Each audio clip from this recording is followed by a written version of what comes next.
Okay, now, yes, good morning, good evening, good afternoon, good night, wherever you are in the world.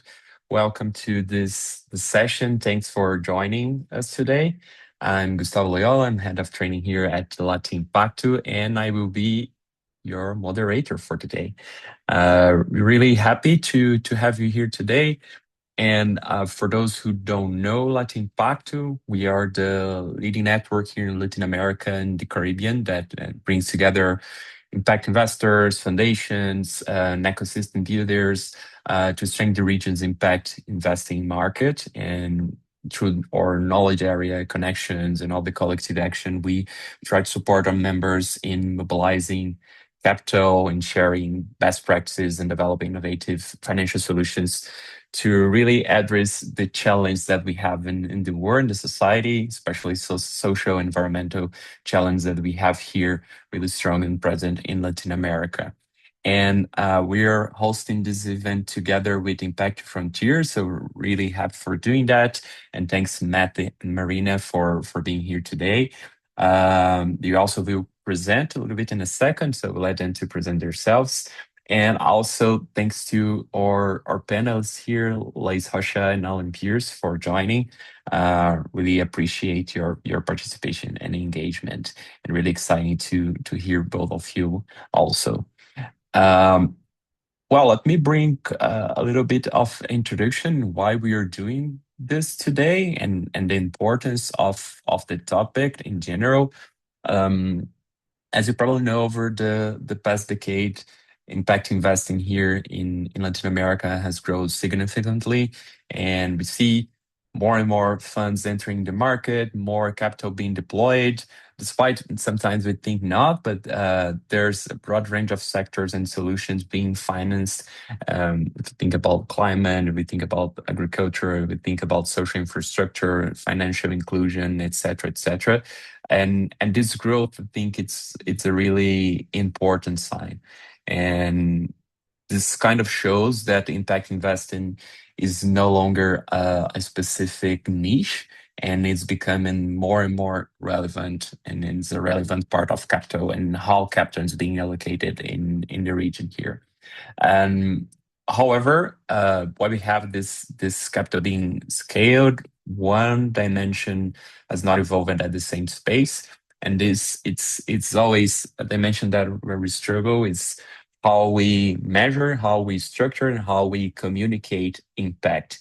And I think this is not something that is present here in Latin America, but in different contexts of the world.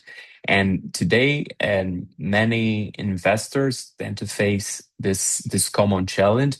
And in a way, it's not the lack of data, and we have more data than ever before. But the challenge is really in turning that data in something that is clear, that is credible, that is useful for decision making, and so on. And across the ecosystem we see, and when we talk through our members or participating in events and engage in different space, etc., we see three recurring issues on that. I think the first one would be fragmentation. So different funds use different metrics and frameworks and different definitions of impact. And what we have in the end, it's like it's a tricky result because it becomes difficult to compare performance across portfolios or even across similar investments. For example, if like in simple terms, it's is a if each fund is speaking a different language, so everyone is speaking their own language and their own context, and there's no connection between that. The second, I think, it's the lack of consistency and the standardization. Of course, we have common frameworks. We have RS Plus, even the SDGs, for example. They're often applied in different ways, I guess. So metrics are selected in some cases inconsistently, and in some cases they're not that clear, or they're not linked to the investment thesis or the intended outcomes. So despite having some metrics, there's some lack in consistency in that space. And I think The third point, and perhaps the most important, is limited decision usefulness. Uh, we have many impact reports that are really rich in narratives or even in storytelling, but they not necessarily are supporting or being used to support better decisions. So in the end, some case they're not helping investors and answer questions that may have, for example, what is working, what is not working, or where I should allocate my capital next, for example. And we have some research or some insights coming up that really reinforce those challenges. For example, Gene or even us, Latin Pacto, OECD, etc. We try to highlight every time this issues around data quality, comparability, and stability in the context of impact reporting. Have here today impact frontiers that bring this need to move toward reporting that it's not just a descriptive reporting, but truly useful for decision making. So, if in a sense we step back, the challenge is kind of clear. My perspective, there's no lacking data. We're not lacking data in a sense. Uh, we're lacking in structure. We're lacking in clarity, in alignment. And this leads us to a critical question, I guess. And I think this is something that I would like to use to frame our conversation today and our session.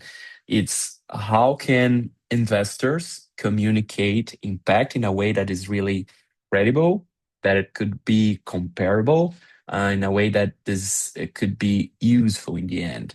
So credible because the stakeholders can trust the information that is there. Comparable because we can like we could benchmark and learn across investments. Useful because we can use this data, this impact data, to inform decisions rather than just meeting report requirements in the end. So when we think about Latin America or even in emerging markets like Latin America, where the capital is scarce in a sense, we need to really and like a way to overcome that. And because our needs are urgent, the cost of poor allocation of capital is really high. So, uh, improving the way that we report impact is not just a technical exercise in a way.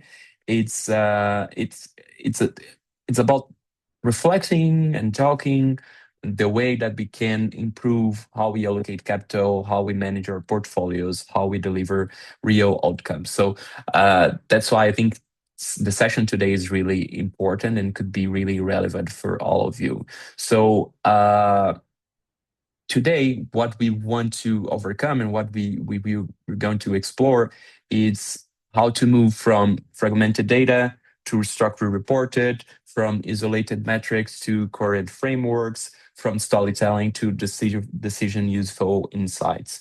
So this will be based also in practice. Of course, we have impact frontiers that will bring a lot of expertise from their sides, but we will have real cases from Vox Capital with Laiz, Alive Ventures with Alan, and we will take a look at how they are navigating those challenges, what is working, what is not working, what lessons we can apply more broadly in the region.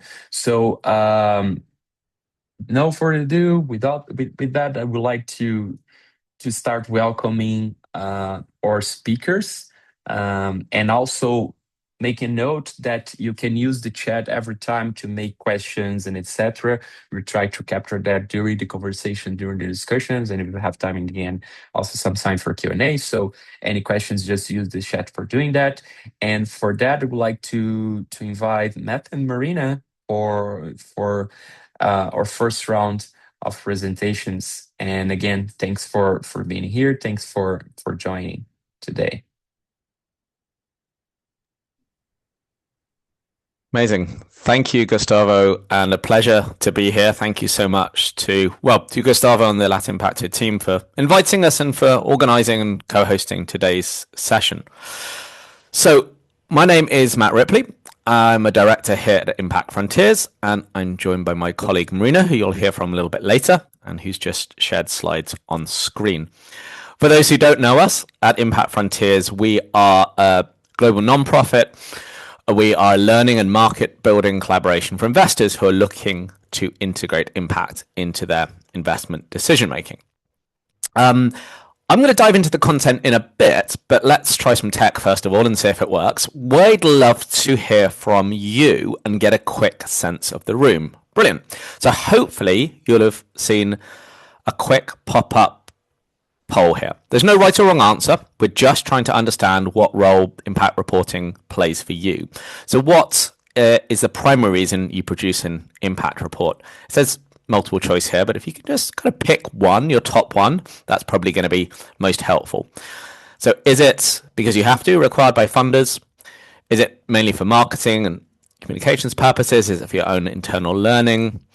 Is it to share knowledge more broadly with peers and the public? Or perhaps you don't produce a report at the moment, so this question is not applicable and you can tick the bottom one. I'll give everyone a minute or so to click, and then we will see where the room lands.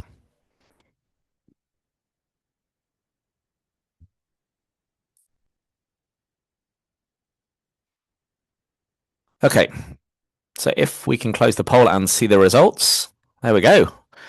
Well, this is a very altruistic and outwards looking room we have here. Great, with the top reason for sharing knowledge with peers in the public, and with a fairly equal mix across the other three above about compliance, marketing, and learning, and only 7% there not producing reports yet. Okay, that is really useful framing for the conversation. Because the reality I think that we're working in for most of us is that if we look at the next slide, capital moves along a pretty intermediated chain. So from kind of capital providers to fund managers to enterprises and ultimately to the people on planet experiencing the outcomes. But the challenge is that, see, the people experiencing outcomes at the very kind of one end of this chain, but decisions are made almost on their behalf all the way along it. So affected people don't have voice across this process. They don't typically sit in investment committees. Enterprises are making day-to-day kind of operational and business decisions. Fund managers obviously managing and allocating capital, and ultimately capital providers deciding where the money flows. And for this system to work, not just from a financial return perspective, but from an impact return, information about those outcomes and impacts really has to travel upstream through each of these layers in a way that remains meaningful and decision useful. And often that's where things start to break down. Because I think as information moves up or moves along this chain, it can get compressed, it can get reframed, and often get stripped of context. So what kind of begins with those who are closest to the affected communities as perhaps rich insight informed by lived experience can easily become a handful of metrics, a dashboard, or a paragraph in a report that tends to be a little bit devoid of context. So as Gustavo said, the challenge is often not about just collecting data, but ensuring that the information, that data, can actually reflect what's happening on the ground and can inform decisions at different levels without losing meaning along the way. So I think one way to think of impact reporting, which is what we're going to be digging into now, its job is to connect outcomes experienced by people and planet to the decisions made by capital providers. And if capital providers and if everyone is trying to make better decisions along that chain, it is not just a compliance exercise. So impact reporting, as you can see on the slide on screen, typically serves three interconnected purposes. The first on the left-hand side is the prove. So this reflects some of the questions we were obviously just asking you. This is probably the most familiar one that comes to a lot of people's minds. It's, we report because we have to. It's about accountability to those who are providing us with financing, showing, progress against intended and stated impact goals and evidence of what's been achieved. The second motivation and purpose can be improve. So this is really where you start to see reporting influencing forward-looking decisions. So it's about thinking what's worked, what hasn't, reflecting and learning, but also importantly, what needs to change. So this is where reporting can actually help surface and get buy-in to course corrections and strategy refinements. And then third, on the right-hand side, and this is great that we lean so heavily into this in the room today in the poll, the learn function. So this is obviously, many of us are dealing with social environmental issues that are super tricky, require much more than just the capital we're able to deploy, the technical assistance we're able to provide, and the products and services that businesses are working on. It's a real collective endeavor. So impact reports can be one of the main ways of sharing knowledge across the market, unlocking that collective action, spreading insights about hopefully what works, what doesn't, and why, and engaging others who are working on similar challenges. So I think a way to think of it is that the value of impact reporting isn't just the report itself, it's how this information gets used to fulfill these three different overlapping purposes. And on the next slide, you can see a bit of data that brings this to life, just from one slice of that capital chain. And this is from the perspective of how allocators, so think of foundations, family offices, pension funds, and the like, are using impact reports in the real world. Now, this comes from research that was undertaken by impact capital managers, and it's a really interesting piece of work, and we'll put the link to it in the chat as well so you can see it in more detail if you like. But it was from a survey of impact allocators and almost trying to bust the myth that sometimes when you send a report to someone, they look at it, they say that's a nice shiny cover, then they put it in a dusty drawer, never to read again. That's the perception. The reality is a little bit different. As you can see on screen, reports are actually being used actively to measure and compare impact, to refine impact strategies, and to inform the way that investors are engaging with fund managers. I think it was really encouraging here just to see over half of allocators using impact reports when making decisions about manager selection, looking back over impact reports from past vintages, and actually using them to inform asset allocation decisions themselves.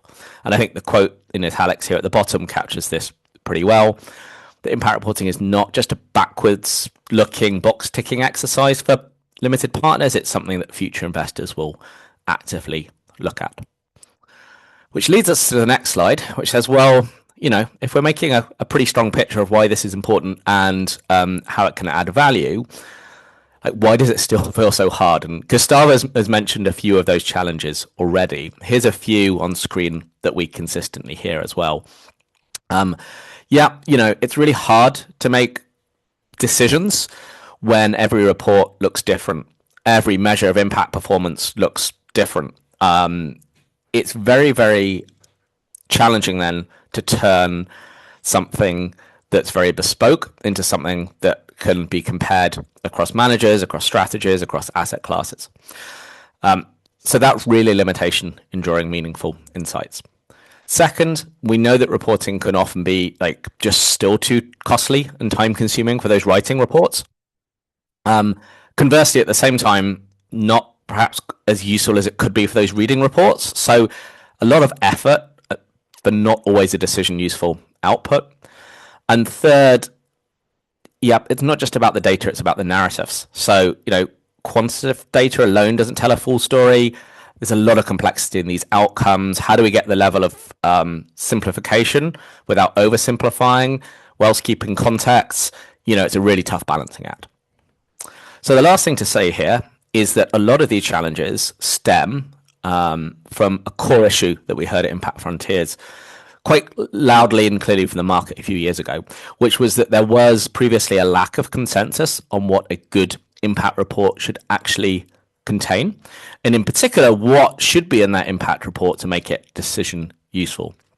So this is why, together with a group of partners at Impact Frontiers, we set out to develop what is known as the impact performance reporting norms. We spoke to and gathered feedback from hundreds of investors around the world with lots of consultations to try and build emerging consensus on the content and structure of impact reporting, starting out in a private markets context where we heard many of the challenges we've mentioned already today are most acute. And the result is the impact performance reporting norms that have been launched, that are being increasingly used in practice, and we have almost 100 adopters to date. And we're going to look at the reporting norms in a bit more detail later. But before we do, back to Gustavo, 'cause I think it's time now to hear from those at the sharp end of reporting who are doing the hard work in the real world. So Gustavo, back to you.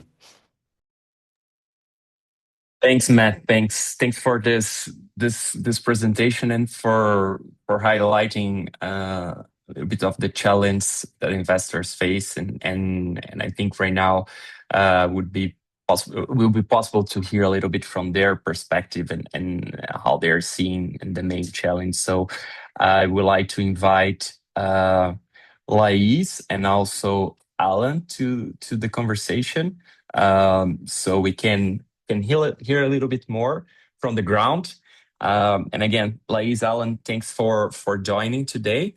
And would like to frame my first question really in a broad way, like how your organization is approaching impact reporting today, and a little bit on the challenge. I know that I mentioned some, Matt also mentioned, so would like to hear from both of you your perspective, and of course presenting yourselves and your organization. So I will go Lais first. So Lais, if you could start. Thank you, Gustavo. Hi, everyone. I'm very happy to be here. We are partners of Las Impacto and Impact Frontier since the beginning, so I'm very honored to be here. So, your questions about how we work with the impact norms right now, and we are still, and I will be very honest with you guys because I told them yesterday that I will be. We are still struggling a little bit to full all of the topics because, and this is the truth, is not something that you're gonna to build in 1 month or 2 months. Change all of your way to see impact measurement and management. So it's something that we start to work like 2 years ago, guys, right? Marina and Matt. And we are still working in some topics, but is very good. For example, 2 years ago, we were like, okay, how we can do that? And we started with just one fund and go further on one and each fund. And right now I think we are ready to report like using, I don't know, maybe the 6 topics, but looking all of the funds. And we here in Vox Capital, for who doesn't know us, we are multi-platform for management impact investing here in Latin America. So we have VC funds, we have credit, we have a lot of portfolio solutions that help investors to align their capital with impact and SDGs. So it's very complex because we don't have one only thesis. We have a very broad impact thesis. So we have a lot of data, we have a lot of verticals, we have a lot of companies. Some companies we are very close to the founders, others we are not. We just had received like a report. So these kind of challenges when we are managing a big portfolio like ours, uh, take us to have like a little bit of attention and implement slowly each topic. And this is my advice: go slowly and but do it, because it's very important to grow when we are talking about to see what is the outcome of the capital that you are investing in some topics. Alan. Thank you, Lace. And Gustavo, thank you for the invite as well. Nice to see you as well, Life Impacto team. I think, yeah, maybe I can start with a bit of context. So Alive Ventures is an impact fund manager. We invest around South America and Central America with a focus on Colombia and Peru. These are equity investments and early growth stage companies. And these are companies that have impact embedded in their business model. And ideally, these are companies that are reaching low-income communities in the region. So to get to your question, Gustavo, the way that we think about impact reporting, it kind of starts with our different audiences. So we do have an annual public-facing impact report. That's kind of our our biggest lift. It's something that we do every year, professionally designed. It's for knowledge sharing and supporting the ecosystem, kind of going towards best practices. And it's also, it is a marketing tool for us as well. Um, then we also do internal impact reporting, just for our limited partners, for our LPs. Those reports, more focused on aggregate level data, impact scores for each of our companies. Overall objective is more to give a sense of kind of the evolution of the impact of each of our funds. And then a big piece of our work is also centered around the technical assistance that we provide for our companies or investments. And so we also do annual reporting for the funders of our technical assistance facilities. So we kind of have those three layers.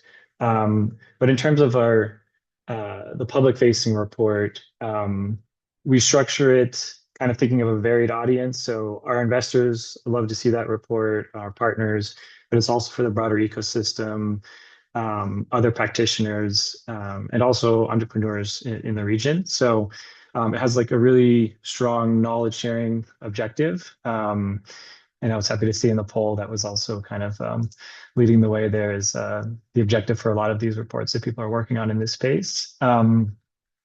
So that content also includes a lot of learnings from our impact management work. Also aggregate level metrics, company level, case studies, interviews with our team, voices of our end customers. It's pretty varied in terms of the content. We wanted to kind of include content there that's useful across the board. With that said, challenges, recurring challenge kind of every year when we sit down to kind of to map it out is, finding the right balance between including the impact data that we have, all the impact data that we've collected throughout the year, through impact studies and other work with our companies, and then keeping the report kind of a manageable length.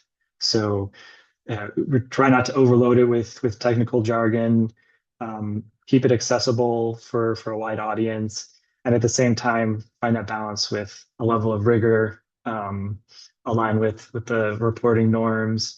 And one thing that's been helpful, and that we've seen in the guidance from the norms, is being able to kind of call out some of our other resources, our responsible investment policy, a lot of information in there that we have on our website and we don't necessarily need to keep in our report. So that's helped us to kind of tackle that challenge of keeping something that's rigorous, but also not overloaded with this technical jargon that may not be as relevant for the majority of our readers. Great. Thanks, Alan, and thanks, Lays. And I think it's a common ground when we talk about reporting. I worked many years with sustainability reports, for example, different norms also, but also with this challenge in really communicating and etc. And I'm curious about like the methodological challenge and approach. So I'm going a little bit deep on that because um, I think there's two things that are important, and I think you both mentioned that. One, it's that the report needs to be useful, like it needs to be useful for stakeholders, and it's something that I always say, like you're doing a report for someone to read and to use it, because if you're doing a report just because you're doing, like there's no use on that. You're just like telling to yourself what you're doing and play with some confetti and sharing good things and etc. It works in some case for like the atmosphere of the organization. Let's say, okay, look how many things that we're doing, look the impact that we're generating. But in the end, you're creating the report for different stakeholders also to see, to use, and to make well, as we mentioned before, like as a tool for decision making and etc. So I'm curious about your both of you, like your strategy to one, to make this document useful for the different stakeholders that you're like promoting, because Of course, in the end, you also have a communication piece that is shared with like different parts of the society that may have different interests in reading on that. So, how do you make sure that this is useful for your own stakeholders? And also, I think in a sense, it's also connected. How to balance the rigor that the intention on having standards and of course overcome most of the challenge that we mentioned is because we need rigor, we need in a sense some comparability and etc versus practicality, again the usefulness of the document in the end. So my question going that way, like how to make it useful, how to balance the rigor that you need to bring, but at the same time making this practical. And before go for you guys, me gustaría comentar para que hablen español. No sé quién mencionado antes que hay traducción simultánea, entonces tenemos nuestro compañero de Mevar que está con nosotros y si quiere como abajo en el Zoom puede poner para el idioma español. Okay, so Lais, Alan, who would like to start answer this one? I can jump in. So for make useful, as Alan said, we also have like a quarter we report for our investors. So the granular, like the specific KPI or the performance of that company that is in that portfolio, they already know and they can ask everything. So for our annual report, is something that we really share publicly, and we want to offer some knowledges and learnings as well. So it's not something that we just public say that what we did good, but what was the challenge, what we didn't got the we couldn't like aggregate this data because it's impossible right now because we don't have the technology. Or for example, for this year that we are going to publish for the next month, our annual report, we are really talking about AI, how AI is helping us in our IMM strategy. So helping in this level of portfolio to map, for example, the risks. That's something that is very hard to measurement right now, to measure right now how impact risks are in, being like accountability for the company or for the credit fund, for example. So this is something that we always receive good feedbacks, like how we are using our report also to help the ecosystem, to help our peer. For example, me and Alan, we always share knowledge between our companies because it's not something that is already like built. And also because of that, we are part of Impact Frontiers and Latin Impacto. But it's very important also for marketing, like Alan said. So to present our innovations, the way we are seeing the marketing, the way we are seeing our approach for a new product. So it's something that we have to think very well. So because this is the biggest report for us, and also the topics that Impact Frontiers is like the impact norms. They help us to frame a little bit and to keep it simple. The things that is more comparable. So these things we can keep it simple because we have this guideline. The other ones we can create and innovate the terms of language, in terms of design, for example. That's something that we really want to share, how we are evolving as company as well for new LPs, for example. But this is very, very, very helpful in that way. Yeah, Alan? I like what Lisa is saying about we're learning. We're still learning. We're iterating every year. Yeah, we're talking with other impact practitioners, participating in these spaces, conversations with Impact Frontiers as well. And we also include kind of the challenges that we're facing, or these kind of statements around for this type of aggregate data. We were not able to kind of get aggregate level data for these types of metrics, kind of including those levels of transparency in the reports as well. Because on one side, these are very motivating knowledge products for our team, for our different stakeholders. And at the same time, it's maybe a bit disingenuous to put this out there and everything is going perfectly, because that doesn't help with the kind of building the ecosystem piece of it, knowledge sharing, kind of with this focus of moving us towards continuous improvement as an ecosystem. So to get to your question, how we're balancing rigor and practicality. We think about what our readers of these different reports are looking for. So in some cases with our LPs or the funders of our technical assistance facilities, they're looking for really deep details on methodology, how we are mitigating bias in our studies, detailed explanations of underlying analyses, and then our public-facing reports, as I mentioned. We try to maintain a level of rigor there, but also kind of prioritizing more accessibility, using footnotes to clarify terms, referring out to other documents. And in both cases, including information that's genuinely useful for each specific audience. And we keep coming back to this point on kind of decision usefulness. And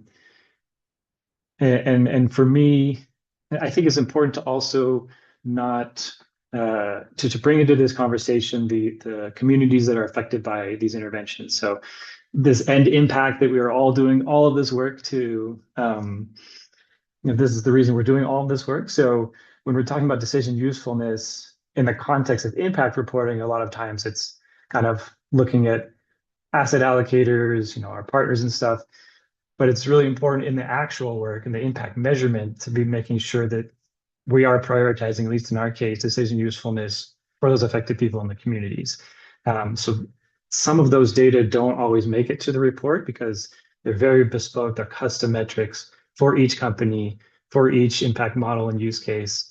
So I think in that sense, when we're thinking about comparability, I think it's good to think about the readers on one side of this chain, the asset allocators, that also include maybe case studies where we're talking about decision usefulness, custom metrics that are decision useful for those affected communities. Because up and down the chain, I think that's a good priority to have, or kind of a guiding star, kind of looking at this decision usefulness piece and who that's for. And that actually helps us make decisions when we're developing these different reports. Perfect. I see some questions popping in the chat. I think we're going to address this by the end. I have one last question right now for Elise and Alan, and then I will jump to Marina for, I think what Marina is going to present will answer some questions that are here on the chat also. But Alan and Elise, I think as a final comment for the moment, I know both of you are in a journey of reporting. Elise mentioned 2 years, I know Alan also for a while. Why not right now? What would you do differently if you're starting today? Like understanding the process that you pass through it. What do we do different? Like as an advice, let's say, for those who are trying to improve their reporting or make usefulness of this. Okay, yeah, I'll go ahead. I think looking back at and actually kind of thinking about what we included in our very first impact report versus what we're starting to include now, I would always include and do differently if I could go back. Include more benchmarks for comparisons with the data that we are including in our reports. So, um, and I feel like benchmarks they provide essential context to understand performance in a lot of cases. So, in our case, we have um, percent of customers reporting some kind of outcome, quality of life, or some metric. So if we say 50% of them are reporting this, um, that's a data point, but I think without benchmarks or some level of comparison to provide context for that performance, it's hard to understand if that's strong performance, is it kind of below what might be expected in the sector. So we would do more of that. Um, and then secondly, and this is something that we're trying to actually do a lot more in the report that's coming out this year, is showing, getting back to this point of decision usefulness, how are these data actually used? So we have all this impact data. Um, we conduct impact studies with companies. We have these data. Then what happened? So sharing out with the broader ecosystem, these were the data points that were gathered. This is how they resonated with the company, with us, and then this is how we use those data to implement changes in the strategy of the company, product design, how products are delivered to end customers, to kind of show, the measurement is in many cases a starting point to then implementing changes that can hopefully improve impact performance over time. So I think those two things, if I could go back, I would, a few years ago, start including those in those reports as well. Great. Laís, your comment on this? Alan stole one advice from me. I'm kidding. But something that I would do different, and I think that was about technology, but how we would like always seeing the big picture of the data, because annual reporting we are just looking at that year, right? And so for our investors we put in perspective. So we have a 10 years fund. The LP knows how is the performance of the impact in 10 years and 5 years and 7 years. But in our annual report we were not so strong to do some assumptions or to make them public. So this was something that with the guideline we could like structure a little bit more. And also that was something that Alan mentioned before, how this impacted data is helping the company. And sometimes we 3 years ago we managed our first internal evaluation, because to do impact evaluations is expensive. Here in Brazil is very expensive. We don't have like this technical partner that can provide that. So we do everything internally. So 3 years ago, we launched this, we create this methodology because we want to evaluate a product for one of our companies, and we create a case. And this is something that I really wanted to implement it more in our report. It don't have to be some like a thing very complex. It's just to see how the output that I think the majority of our industry capture outputs. So, but when you put in the perspective with benchmarks, with case studies, you can compare them. We can see how the company, that indicator or that pool of indicators is helping to change something in this ecosystem or like in that community. So this is something that if I would could be back and implement this in the first fund, for example, we already have 8 funds at Vox. So if we're thinking about 2009, 2010, this is something that a lot of data that we could share with the ecosystem that could help us as industry how to deliver more capital towards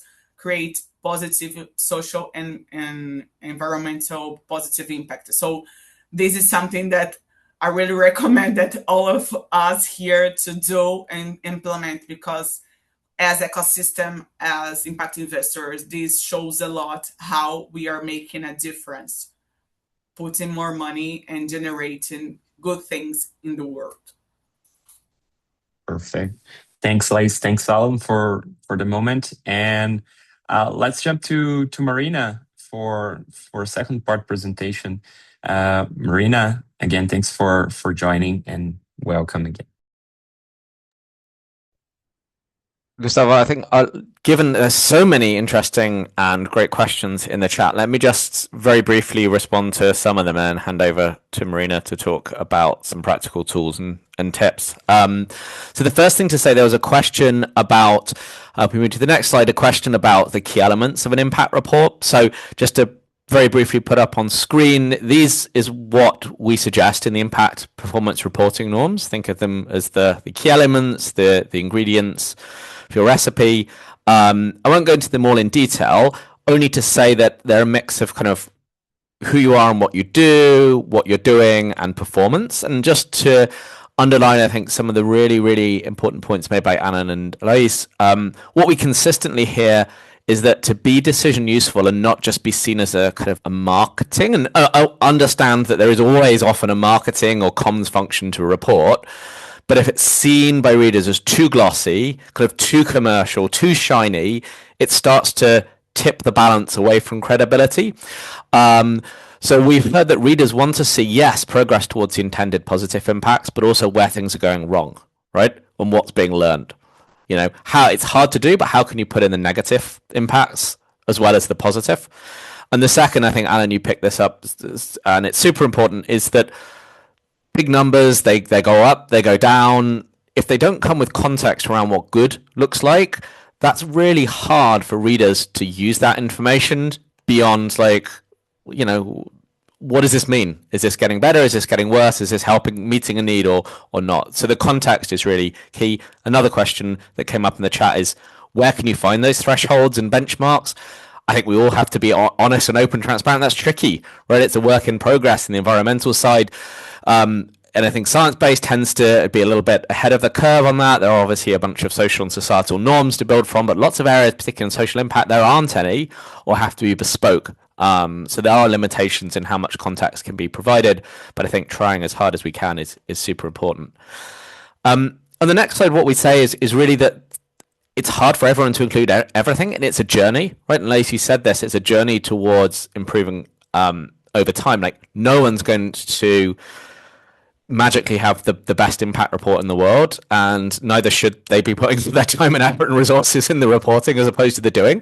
So it is a journey. So I think there's this balance between kind of standardizing and flexibility, comparability, and reporting on what's really important on the grassroots level.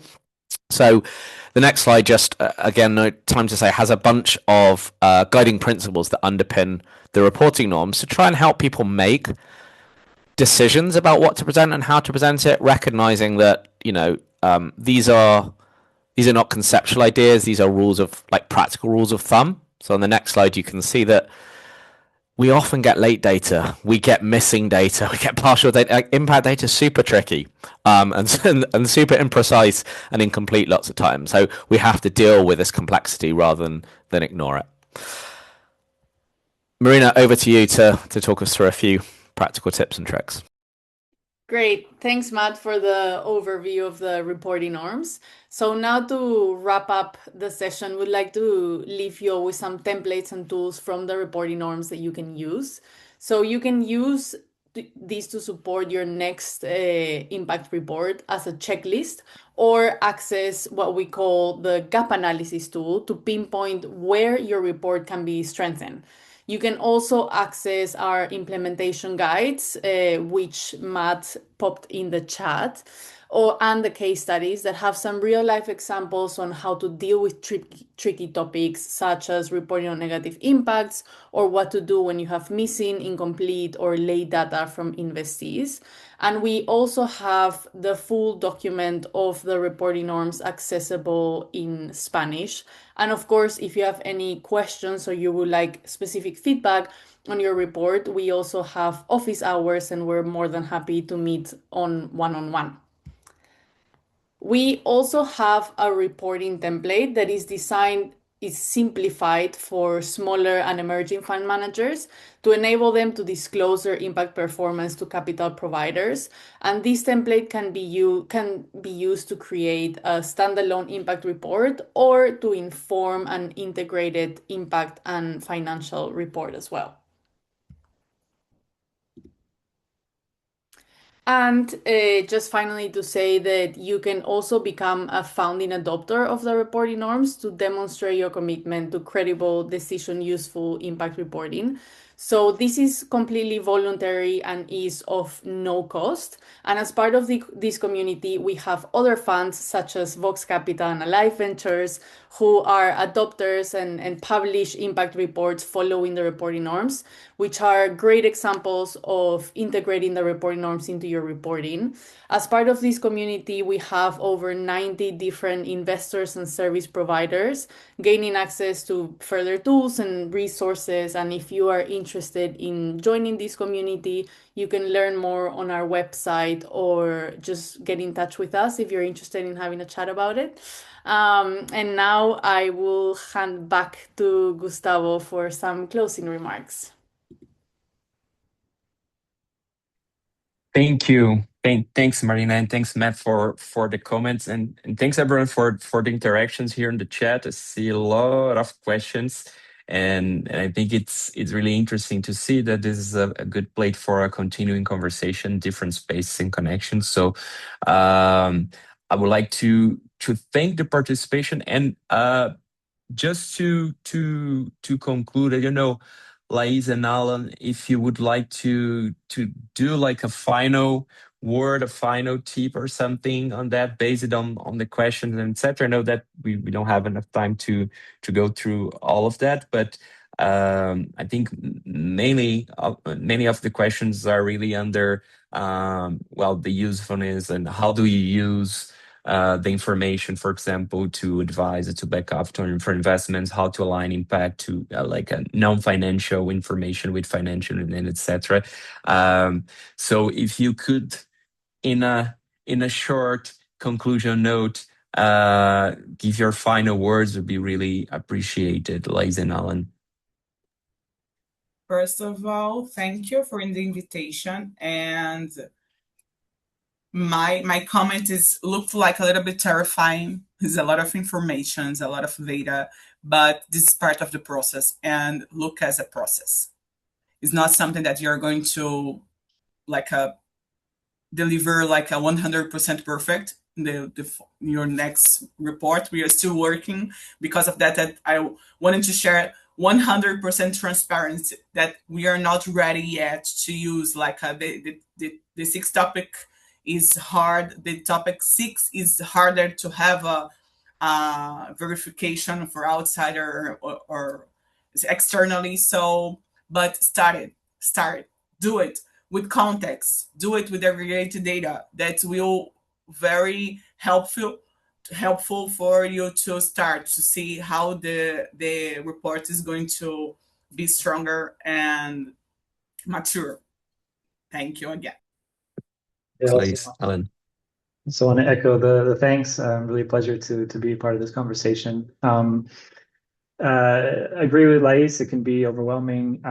We're still learning. I would recommend, if you're already on this journey, take a step back, reassess maybe your approach. Every year can be a new iteration. If you're just starting out, all these resources are amazing. We use them. Research the existing guidance that's out there, the reporting norms, these other impact management frameworks. be clear about who your audience is. If you're creating different reports, if you're creating one report, that can help with the decisions that you need to make along the way. And then maybe lastly, thinking about your own capacity, your team's capacity, build something that's feasible for you to do. You won't be kind of killing yourself trying to do this huge report every single year. Make sure that it's feasible for you and your team to produce every year and continuously iterate and create something that's useful for your internal stakeholders as well as the ecosystem. Great. Thanks, Alan. Yeah, I think in the end, there's no shoes that fits all. So I think it's really important to understand your own capabilities at the moment of your organization and look to good practices, look to guidelines and etc. Understand the opportunities and also the challenge then can have on this journey. But as Lays mentioned, start doing. Like you need to start for somewhere, and I think all those efforts in improving, looking through impact reporting, it's really a way for us to strengthen or to make better decisions to ensure that capital is really directly where you can generate the greatest impact in the end. So it's really about that. So again, thank you so much. Thanks, Laís. Thanks, Alan. Thanks, Marina. Thanks, Matt, and thanks everyone here. Thanks for the questions and interactions. Sorry if we cannot answer everything, but we tried our best in this 1 hour and hope to see you in different spaces and different opportunities. Have a nice day. Bye.